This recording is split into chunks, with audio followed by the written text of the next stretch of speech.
এই ছবি অসমের কোকরাঝাড়ের ১ নম্বর ও ২ নম্বর ধরমপুর গ্রামের। স্বাধীনতার ৭৮ বছর পরও সরকারি উন্নয়নের ছোঁয়া থেকে বঞ্চিত এই গ্রাম। নেই রাস্তাঘাট, নেই নালা, নেই পানীয় জলের ব্যবস্থা।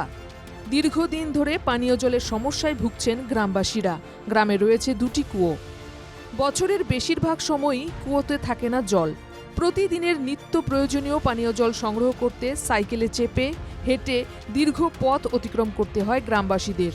খাওয়ার জল সংগ্রহ করতেই দিনের বেশিরভাগ সময় চলে যায় গ্রামবাসীদের। আমার গাঁৱতে মানে দুটা গাঁৱতে মানে পানীৰ অসুবিধা আছে আৰু ৰাস্তা-ঘাট অসুবিধা আছে। কিমান ঘৰ মানুহ আছে ইয়াত? দুটা গাঁও মিলি ৪২ ঘৰ। আচ্ছা, কথা হ'ল আপোনালোকে প্ৰতিদিন এনেকৈ লৈ যায়? এনেকা লৈ যায়। কষ্ট হয় না নহয়? কষ্ট হয়। কষ্ট হয়। আপোনালোকৰ কোনো জনপ্ৰতিনিধি মানে যেতিয়া নিৰ্বাচন আহে কয় না পানীৰ ব্যৱস্থা কৰিব, কয় না নকয়? কয়, এতিয়া পৰ্যন্ত নিদিয়ে। নতুন চৰকাৰ হ'ল, চৰকাৰক কিবা আহ্বান কৰিব নেকি?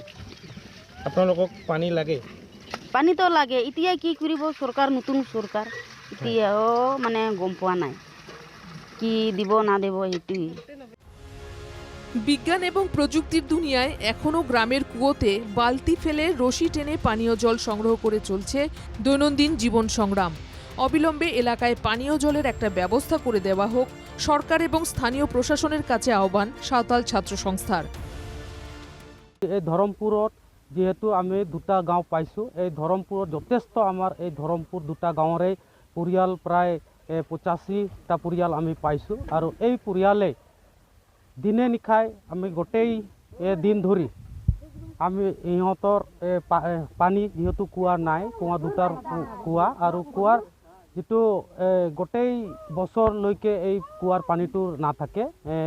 আধা প্ৰায় ৬-৭ মাহ পিছত এই কুঁৱাৰ পানীটো শুকাই যায়। ইয়াৰ ফলত যথেষ্ট এই গাঁৱৰ পৰিয়ালবৰ্গই যথেষ্ট কষ্ট পায়। এলাকায় প্রায় ৮৫টি পরিবারের বসবাস রয়েছে। সরকারের দৃষ্টি আকর্ষণ করতে চাইছে গ্রামবাসীরা। সরকারের তরফে এখন কি ব্যবস্থা নেওয়া হয় সেটাই দেখার। গোসাইগাঁও থেকে গোপাল চন্দ্র রায়ের রিপোর্ট, NK টিভি বাংলা।